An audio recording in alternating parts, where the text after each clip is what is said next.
guys? This is Herman, aka HAQ with Heli Direct. I'm here with the Nimbus 550 Nitro, and I will be doing a build video for you guys, followed by a little flight and an overall review and thoughts on the kit, things to look out for, and I hope you guys enjoy it. Alright guys, I'm back with an update on the build. This is the main rotor head, bag number 1. The main shaft is bag number 2. The main rotor head is a 1-to-1 geometry, I'm sure you guys have heard. So that means that the turnbuckles are parallel to the main shaft, provides better resolution, better feel on the sticks. I did build the head using the inner hole on the control arms, so it's a more agile setting. The holes on the outside provide more stability. The links are snug. Time will tell how they wear in, but screwing them into the turnbuckles was easy. Didn't really take a lot of effort. You know how some builds it's super difficult and you end up with sore thumbs, but on this kit it was actually pretty smooth, pretty easy. On the swash plate, the manual does make mention that some screws come built already from the factory. I did double check them. The screws here on the bottom were all Loctite. They already had Loctite, and especially the ones in the top, in the center, the folding center. So I just basically had to add some Loctite on the balls, on the inner and outers. And yeah, other than that, it was pretty straightforward. Everything has been going together really smooth. The fit and finish, very nice so far.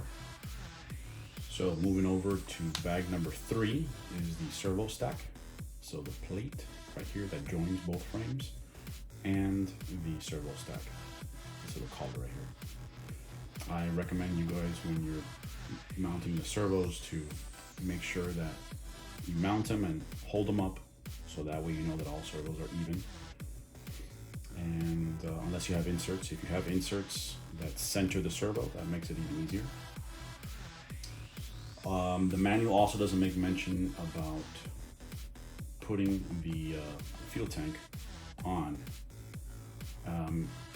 I'd recommend doing it before you sandwich the frames. It makes things a lot easier. I mean, if you've built a Nitro before, you know that that's something to be mindful of, because it could catch you off guard and then you got to work in reverse and take off the side frame, put it back on, and it's better just to do it right here. These are the boom clamps. Another thing to make mention of is that when you're installing the tail servo and you have your servo horn, make sure that you install it and then you realize how much you have to trim, because if you leave it the way that it comes, it will hit the boom clamp. So you do have to cut off maybe like 3 or 4 millimeters, something like that. Also, the manual does make mention that it recommends you use 10 to 14 millimeters out from the center in the servo. I really prefer to use 16 millimeters or 15 to 16 and a half. In some cases even 17. It's always given me better results. I know that it affects the gain, but I've had good results with that. So it's just personal preference. Aside from that, the kit did come with servo horns. I know some people are curious about that, so no need to worry about those. If you're using something other than Futaba or Theta or MKS, then yeah, you're gonna have to source different servo horns, but other than that, you should be good. Well, moving along, I will give you guys an update as the build progresses. All right, we got some more progress done on the kit. Starting off here with bag number 6, which is the entire clutch assembly. It was pretty straightforward to get done. I did the liner with JB Weld, and then make sure that you use a very thin coat. It does specify it in the manual. You do a thin coat so that way you don't have any seeping of the JB Weld on the bottom of the liner, on the bottom part of the clutch bell, when you insert this little clutch lining tool that they provide in the kit. Let that sit overnight, and then you should be good to go the next day. Aside from that, the front section here is 7 and 8, or I'm sorry, bags 7 and 4, and then the landing gear will be bag number 8. The only note about the front part is that make sure you choose the right side. This insert is for mini throttle servo, and then the other side will be for a full size throttle servo. The kit does come with the magnetic front mounts, which I love. I even use these front mounts or mounts like this on many of my other helicopters, and I've always had very good luck with those. Bottom, see the bottom plate does come with grommets to be able to bring in either muffler pressure or back plate pressure as well. Moving on to the tail section. So aluminum boom, pretty straightforward, just slide the belt through. When you're building the tail case, make sure you have the belt through, that way it's a lot easier to build it when the tail's already on. Also, the manual does specify that you need a shim that's included in the kit that goes in between the outer bearing and the pulley. I did notice that on mine it was too tight with that washer, so I removed the washer, and then now it's smooth. But just something to be mindful of when you're building it, because if you just follow the manual, chances are you'll have to work in reverse like I did to be able to get it spinning freely. It's just too tight. Everything else is pretty straightforward back here. Another thing, guys, when you're making the tail push rod guide, the tail push rod, make sure that you slide in this bushing. It's like just basically like a little piece of heat shrink that allows it to ride on the tail push rod guide. So if you get those ends on, they're difficult to take apart to put that back on. That's me how I know. All right, so that's pretty much it. I am going to streamline the build now and get it going. Next update will most likely be almost ready to go before the flight video. All right, guys. All right, so fast forward, here I am at the field, and one final look at the bird before I maiden it.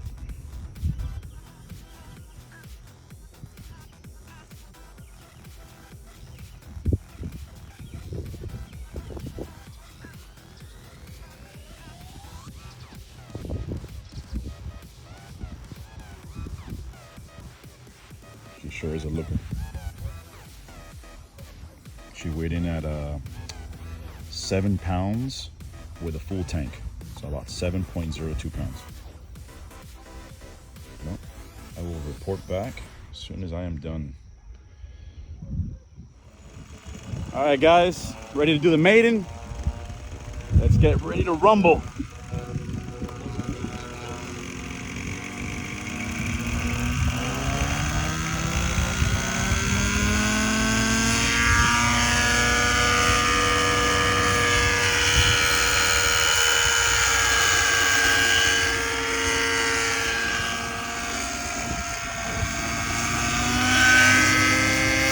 Head speed was a little low, so I had a little bit of vibration. All right, now we are running 2100, 580 millimeter blades, OS 55.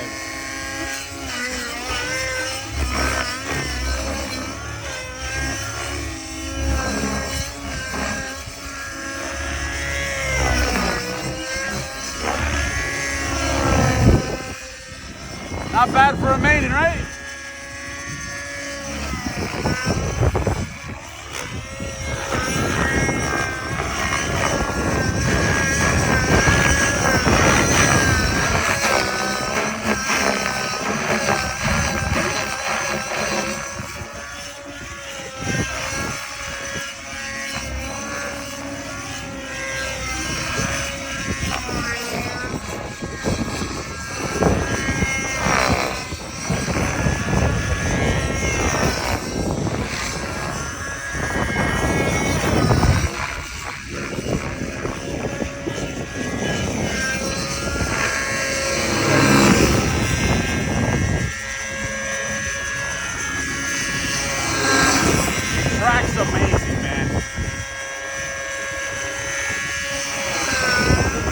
super light in the air.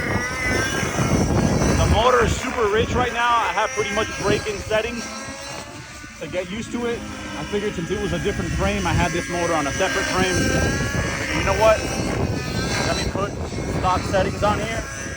2100 in the head, and let me tell you, it feels amazing at these settings.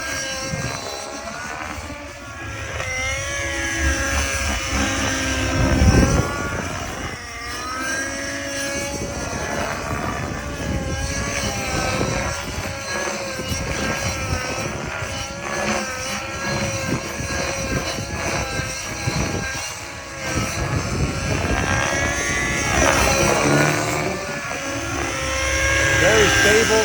It is a little nimble, but stable with the 580s.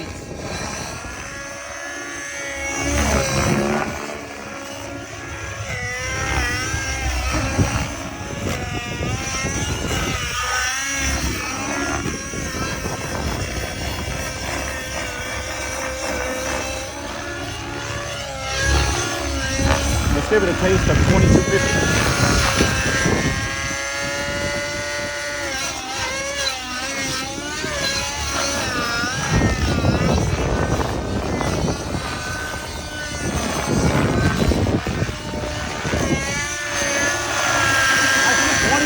Does feel good. I don't think there's no need to go higher than that.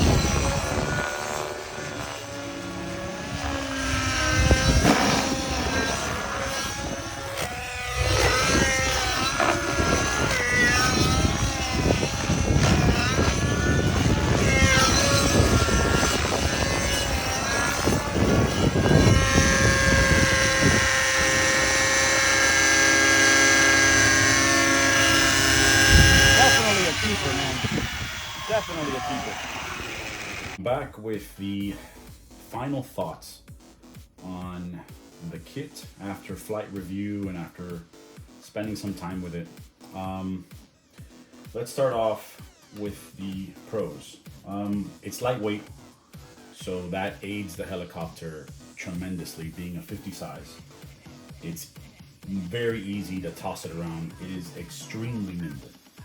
Although you can tune the head, as I talked about earlier, I have it in the nimble settings and it is super agile. It's a pleasure to fly.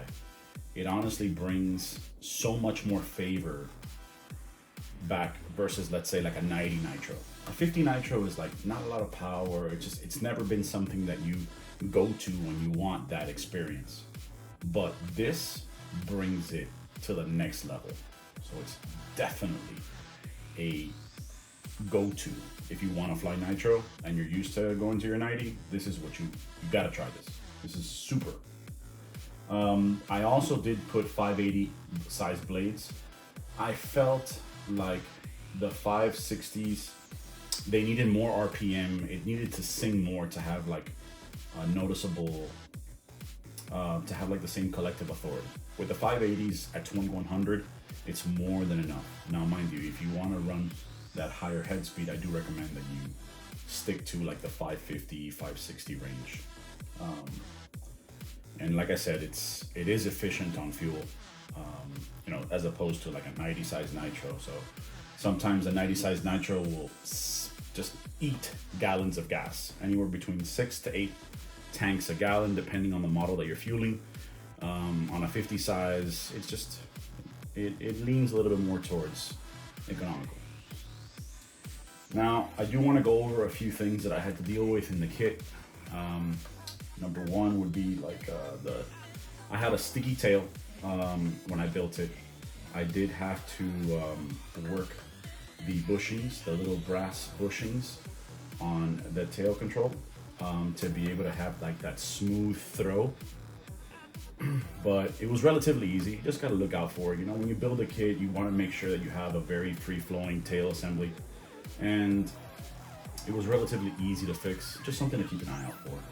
On the first crank, I had, it was smooth, it was good. Obviously the clutch is a little, you know, you're doing the clutch liner in this kit, so it's gonna grab prematurely. And with a little bit of runtime, it'll work its way in, and it'll be like this, just super smooth to spin the main gear. So That's nothing you have to worry about when you first build it. And then the clutch stack, although the manual says to tighten it, like, you know, the emphasis on how tight you have to have it at. And let me tell you, it really has to be tight. Just make sure that you have